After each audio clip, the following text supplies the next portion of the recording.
Hi.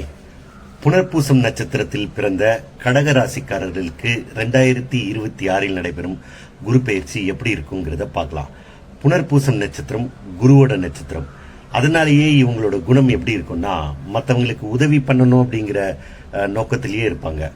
தனக்கு ஒரு கஷ்டம் வந்தாலும் பரவாயில்ல, ஆனால் மற்றவங்களுக்கு நாம உதவி பண்ணணும் அப்படிங்கிற எண்ணம் இவர்களுக்கு இருக்கும். நேர்மையானவங்களா இருப்பாங்க, சுறுசுறுப்பானவங்களா இருப்பாங்க. என்ன கடக வீடு சந்திரனோட வீடு. சந்திரனாவே வேகம். அந்த மாதிரி இவங்க வேகமா செயல்படக்கூடியவர்களாக இருப்பாங்க, நேர்மையா இருப்பாங்க, மற்றவங்களுக்கு உதவி செய்யணுங்கிற உணர்வு இருக்கும். ஒரு தாய்மை உணர்வு இருக்கும் இவங்க கிட்ட.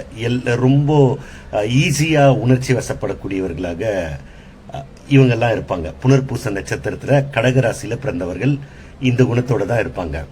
இப்படிப்பட்ட புனர்பூசம் நட்சத்திரத்தில் பிறந்தவர்களுக்கு இந்த 2026 குரு பெயர்ச்சி எப்படி இருக்கும் அப்படிங்கறத பார்க்கலாம். கடகராசிக்கு வர குரு அங்கிருந்து தன்னுடைய 5ஆம் பார்வையா உங்க ராசிக்கு 5ஆம் இடமான விருச்சிக ராசியை பார்க்கிறாரு. இதனால என்ன ஏற்படும்னா, பிள்ளைகளால் உங்களுக்கு நன்மை ஏற்படும், பிள்ளைகளால் சந்தோஷம் ஏற்படும், பிள்ளைகளால் பெருமிதம் ஏற்படும். அதாவது நல்லா படிப்பாங்க, நல்லா படிக்கலையே இவன் என்ன ஆவான் அப்படிங்கிற எண்ணெல்லாம் உங்களுக்கு இருந்திருக்கும். அதெல்லாம் இப்போ மாறும். அவர்கள் நல்லா படிப்பாங்க, உங்களுக்கு பெருமை சேர்த்து தர மாதிரி இருப்பாங்க. வேலைக்கு போகாத பிள்ளைகள் வேலைக்கு போவாங்க. கம்மி சம்பளம் வாங்குற பிள்ளைகள் நிறைய சம்பளம் வாங்குவாங்க. இந்த மாதிரி பிள்ளைகளால் உங்களுக்கு மதிப்பும் மரியாதையும் சந்தோஷமும் அதிகமாகவே இந்த காலகட்டத்தில் இருக்கும். அடுத்து குரு தன்னுடைய 7ஆம் பார்வையா உங்க ராசிக்கு 7ஆம் இடமான மகரத்தை பார்க்கிறாரு. 7ஆம் வீடு அப்படிங்கிறது மனைவி ஸ்தானம். மனைவி, நண்பர்கள், பார்ட்னர்ஸ் இதெல்லாம் 7ஆம் வீட்டை வச்சுதான் சொல்லுவாங்க. இவர்களால் எல்லாம் உங்களுக்கு இந்த காலகட்டத்தில் நன்மை ஏற்படும். மனைவியால் நன்மை, நண்பர்களால் நன்மை, பார்ட்னர்ஸால நன்மை, அவங்களால எல்லாம் சந்தோஷம். இதெல்லாம் உங்களுக்கு இந்த காலகட்டத்தில், அதாவது இந்த குரு பேச்சில் உங்களுக்கு கிடைக்கும். அடுத்து குரு தன்னுடைய 9ஆம் பார்வையா உங்க ராசிக்கு 9ஆம் இடமான மீனத்தை பார்க்கிறாரு. தந்தை ஸ்தானம். தந்தையால் நன்மை ஏற்படும், தந்தையால் சந்தோஷம் ஏற்படும், தந்தையால் மகிழ்ச்சி ஏற்படும். அதாவது தந்தை உங்களுக்கு வேலை வாங்கி கொடுக்கலாம், சொத்து வாங்கி கொடுக்கலாம், இல்லை நீங்க ஆசைப்பட்டதை செஞ்சு கொடுக்கலாம், நீங்க ஆசைப்பட்டதை வாங்கி கொடுக்கலாம். இந்த மாதிரி தந்தையால் நன்மைகள் இந்த காலகட்டத்தில் ஏற்படும். ஆக மொத்தத்தில் கடகராசியில பிறந்திருக்க உங்களுக்கு சந்தோஷத்தை கொடுக்கக்கூடிய குரு பயிற்சியாகவே இருக்கும். ஹாய். பூசம் நட்சத்திரத்தில் பிறந்த கடகராசிக்காரர்களுக்கு 2026 ஏற்படக்கூடிய குரு பயிற்சி எப்படிப்பட்ட குரு பயிற்சியா இருக்கும் அப்படிங்கறத பார்க்கலாம். பொதுவா பூச நட்சத்திரத்துல பிறந்தவங்க எப்படி இருப்பாங்கன்னா, எதையும் சமாளிக்கக்கூடிய திறமை அவர்கள்கிட்ட இருக்கும். கடின உழைப்பாளியா இருப்பாங்க, நேர்மையானவங்களா இருப்பாங்க.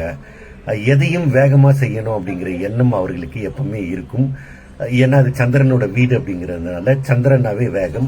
அது சனியோட சம்பந்தப்பட்டதுனால கடின உழைப்பாளிகளாக இருந்தாலும் வேகமா செய்யணுங்கிறத, ஒரு வேலையை எடுத்தா வேகமா செய்யணும்னு ஆசைப்படுவாங்க. அதே மாதிரி அவங்க அதுல செஞ்சு முடிப்பாங்க. அதுல அவர்களுக்கு வெற்றியும் கிடைக்கும்.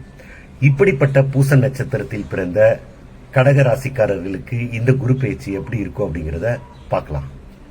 கடகராசிக்கு வர குரு அங்கிருந்து தன்னுடைய 5ஆம் பார்வையா உங்க ராசிக்கு 5ஆம் இடமான விருச்சிக ராசியை பார்க்கிறாரு. இதனால என்ன ஏற்படும்னா, பிள்ளைகளால் உங்களுக்கு நன்மை ஏற்படும், பிள்ளைகளால் சந்தோஷம் ஏற்படும், பிள்ளைகளால் பெருமிதம் ஏற்படும். அதாவது நல்லா படிப்பாங்க, நல்லா படிக்கலையே இவன் என்ன ஆவான் அப்படிங்கிற எண்ணெல்லாம் உங்களுக்கு இருந்திருக்கும். அதெல்லாம் இப்போ மாறும். அவர்கள் நல்லா படிப்பாங்க, உங்களுக்கு பெருமை சேர்த்து தர மாதிரி இருப்பாங்க. வேலைக்கு போகாத பிள்ளைகள் வேலைக்கு போவாங்க. கம்மி சம்பளம் வாங்குற பிள்ளைகள் நிறைய சம்பளம் வாங்குவாங்க. இந்த மாதிரி பிள்ளைகளால் உங்களுக்கு மதிப்பும் மரியாதையும் சந்தோஷமும் அதிகமாகவே இந்த காலகட்டத்தில் இருக்கும். அடுத்து குரு தன்னுடைய 7ஆம் பார்வையா உங்க ராசிக்கு 7ஆம் இடமான மகரத்தை பார்க்கிறாரு. 7ஆம் வீடு அப்படிங்கிறது மனைவி ஸ்தானம். மனைவி, நண்பர்கள், பார்ட்னர்ஸ் இதெல்லாம் 7ஆம் வீட்டை வச்சுதான் சொல்லுவாங்க. இவர்களால் எல்லாம் உங்களுக்கு இந்த காலகட்டத்தில் நன்மை ஏற்படும். மனைவியால் நன்மை, நண்பர்களால் நன்மை, பார்ட்னர்ஸால நன்மை, அவங்களால எல்லாம் சந்தோஷம். இதெல்லாம் உங்களுக்கு இந்த காலகட்டத்தில், அதாவது இந்த குரு பேச்சில் உங்களுக்கு கிடைக்கும்.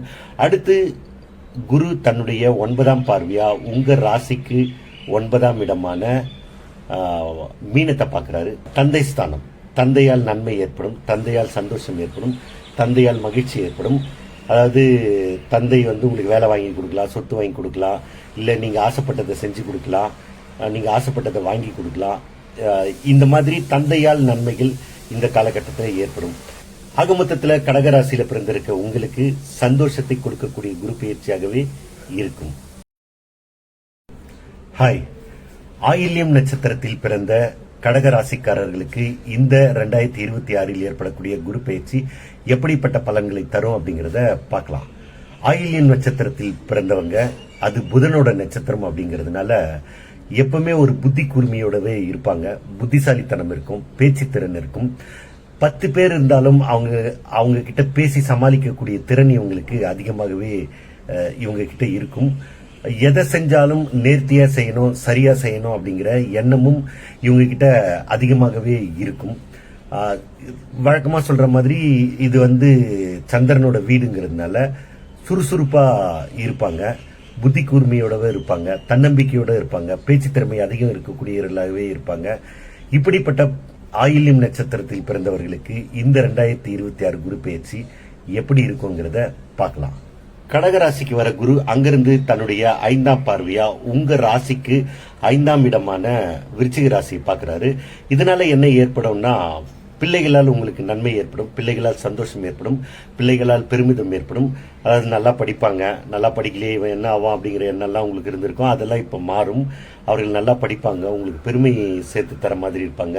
வேலைக்கு போகாத பிள்ளைகள் வேலைக்கு போவாங்க, கம்மி சம்பளம் வாங்குற பிள்ளைகள் நிறைய சம்பளம் வாங்குவாங்க.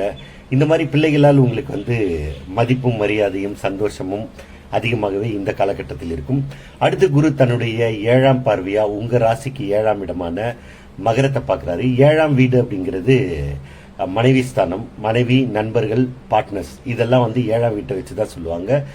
இவர்களால் எல்லாம் உங்களுக்கு இந்த காலகட்டத்தில் நன்மை ஏற்படும். மனைவியால் நன்மை, நண்பர்களால் நன்மை, பார்ட்னர்ஸால நன்மை, அவங்களால எல்லாம் சந்தோஷம். இதெல்லாம் உங்களுக்கு இந்த காலகட்டத்தில், அதாவது இந்த குரு பேச்சில் உங்களுக்கு கிடைக்கும். அடுத்து குரு தன்னுடைய 9ஆம் பார்வையா உங்க ராசிக்கு 9ஆம் இடமான மீனத்தை பார்க்கிறாரு. தந்தை ஸ்தானம், தந்தையால் நன்மை ஏற்படும், தந்தையால் சந்தோஷம் ஏற்படும், தந்தையால் மகிழ்ச்சி ஏற்படும். அதாவது தந்தை உங்களுக்கு வேலை வாங்கி கொடுக்கலாம், சொத்து வாங்கி கொடுக்கலாம், இல்லை நீங்க ஆசைப்பட்டதை செஞ்சு கொடுக்கலாம், நீங்க ஆசைப்பட்டதை வாங்கி கொடுக்கலாம். இந்த மாதிரி தந்தையால் நன்மைகள் இந்த காலகட்டத்தில் ஏற்படும். ஆக மொத்தத்தில் கடகராசியில பிறந்திருக்க உங்களுக்கு சந்தோஷத்தை கொடுக்கக்கூடிய குரு பயிற்சியாகவே இருக்கும். வணக்கம்.